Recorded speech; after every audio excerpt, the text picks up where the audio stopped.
Hello friends, welcome to my YouTube channel Manvik coaching centre.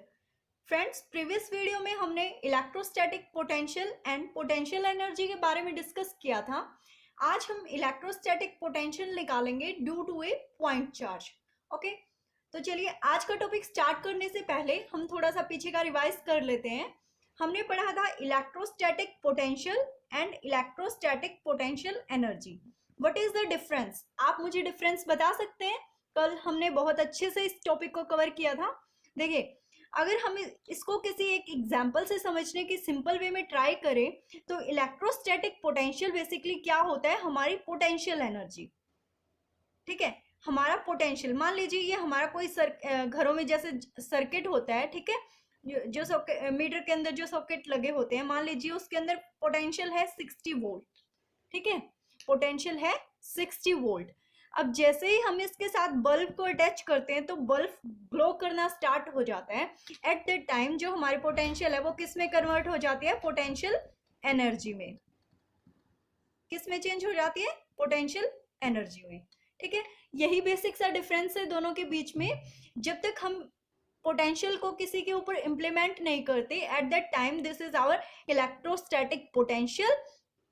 ठीक है, और जब हम उस इलेक्ट्रोस्टैटिक पोटेंशियल को, यानी कि जो हमारा पोटेंशियल है, जैसे हमारा काम करने की जो शक्ति है, हम खाना खाते हैं, हमारे अंदर क्या आ जाता है? खाना खाने से एनर्जी आ जाती है। ठीक है, अब जितनी एनर्जी हमारे अंदर है हम उतना ही काम कर पाते हैं।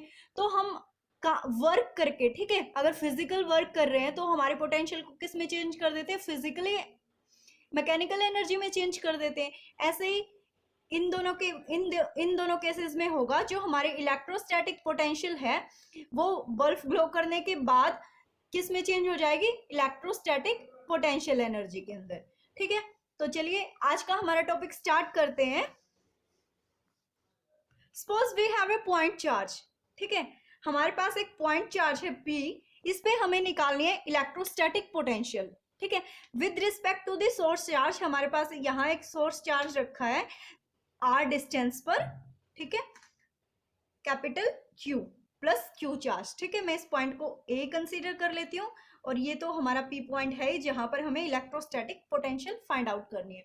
तो अभी तक आप इलेक्ट्रिक फील्ड में भी पढ़ के आए हैं कि जब भी हम सोर्स चार्ज की बात करते हैं तो उसके लिए अगर हमें कोई भी प्रॉपर्टी या कुछ भी फाइंड आउट करना है तो हमें क्या लेकर आना पड़ता है? एक टेस्ट चार्ज। ठीक है, तो let us consider at the point A small test charge is hearing. ठीक है, पॉइंट ए पर हमारा टेस्ट चार्ज रखा हुआ है। ठीक है, तो देखो, अगर हम डायरेक्शन देखना चाहें, फोर्स की डायरेक्शन, ये पॉजिटिव चार्ज है, ये पॉजिटिव चार्ज है, यहाँ पर हमारे फोर्स की या इलेक्ट्रिक फील्ड की डायरेक्शन क्या होगी? अपोजिट होगी। कैसा नेचर शो करेगी? वो रिपल्सिव नेचर शो करेगी, क्योंकि सेम चार्जेस क्या करते हैं? रिपल्सिव नेचर शो करते हैं। तो यहाँ पर जो फोर्स की डायरेक्शन होगी वो क्या होगी? Opposite to the source charge. ठीक है, या away from the source charge. अब हमें निकालना क्या? Electrostatic potential. अब हम पोटेंशियल कैसे निकालते हैं? पोटेंशियल निकालने के लिए हमें बेसिकली क्या निकालना पड़ेगा? वर्क डन निकालना पड़ेगा। ठीक है, तो वर्क डन कैसे होगा? देखिए, ये यहाँ पर हमारा टेस्ट चार्ज रखा है, हमें वर्क डन निकालना है। इट मीन्स हमें इस टेस्ट चार्ज को सोर्स चार्ज की तरफ लेकर जाना है। ठीक है, सोर्स चार्ज की तरफ लेकर जाएंगे तो हमें इसको कुछ ना कुछ एक्सटर्नल फोर्स देना पड़ेगा, और जब हम इसको एक्सटर्नल फोर्स देंगे तो वो हमें क्या देगा? मान लीजिए टेस्ट चार्ज पर हम फोर्स लगा रहे हैं और ये A पॉइंट से B पॉइंट पर मूव कर जाता है। ठीक है, B पॉइंट पर मूव किया, इसने कुछ ना कुछ डिस्प्लेसमेंट कवर किया है, मान लीजिए वो क्या है? हमारे dx। ठीक है, और Q पॉइंट से A पॉइंट का डिस्टेंस है हमारा x। तो देखिए, A पॉइंट से B पॉइंट तक हमारा टेस्ट चार्ज मूव करके आया है, यानी कि उसने कुछ ना कुछ वर्क किया है। तो यहाँ पर जो हमारा वर्क डन है वो भी कैसे निकलेगा? स्मॉल क्वांटिटी के अंदर। तो चलिए वर्क डन निकालते हैं। dw small amount of work done. जब थोड़ा सा चार्ज डिस्प्ले हुआ है तो वर्क डन भी स्मॉल ही होगा हमारा।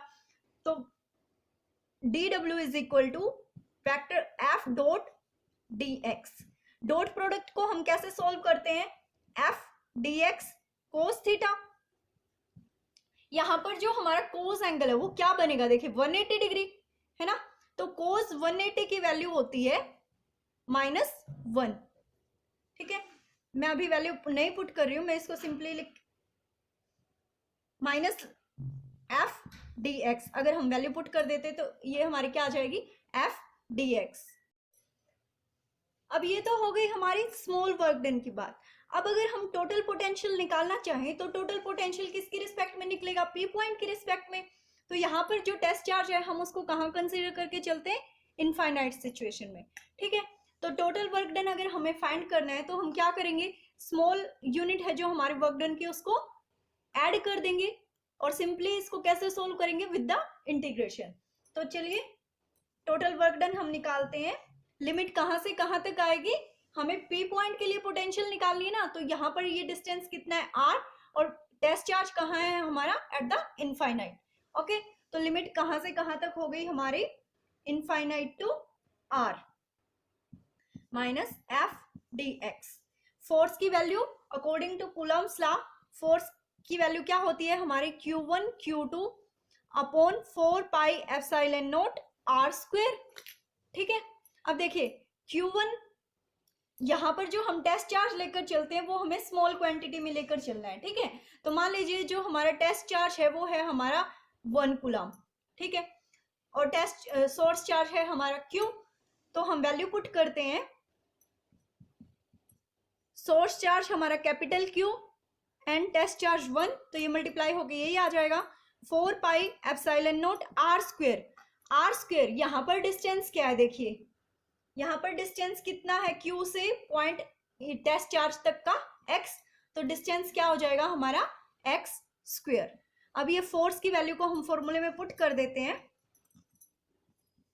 Minus infinite to r Q 4 pi epsilon naught x square dx। Constant term को बाहर निकालते हैं, minus Q 4 pi epsilon naught infinite to r 1 by x square dx। जब आप लिमिट पुट करेंगे, upper limit minus lower limit, तो ये value क्या आ जाएगी आपके पास, Q 4 pi epsilon naught 1 by r minus 1 by infinite. 1 by infinite किसके इक्वल होता है, 0 के इक्वल। तो ये क्या आ गया आपके पास, W is equal to Q 4 pi epsilon naught r. अब देखिए ये जो हमारा वर्क डन है ये किस पॉइंट के लिए आया है, P पॉइंट के लिए। ठीक है, हमें इलेक्ट्रोस्टैटिक पोटेंशियल किसके लिए निकालना था, P के लिए। और पोटेंशियल हमारा क्या होता है, पोटेंशियल को हम V से डिनोट करते हैं ना। पोटेंशियल हमारा क्या होता है, वर्क डन अपॉन चार्ज। यहाँ पर जो हमारा चार्ज है वो क्या है, 1, तो क्या हम इसको V के इक्वल रख सकते हैं। तो this is the value of work done upon the test positive charge and also this is the value of electrostatic potential due to a point charge। ठीक है, अब यहाँ पर एक बात और समझने वाली है कि जो हमारा इलेक्ट्रोस्टैटिक पोटेंशियल होता है वो डायरेक्टली प्रोपोर्शनल होता है चार्ज के।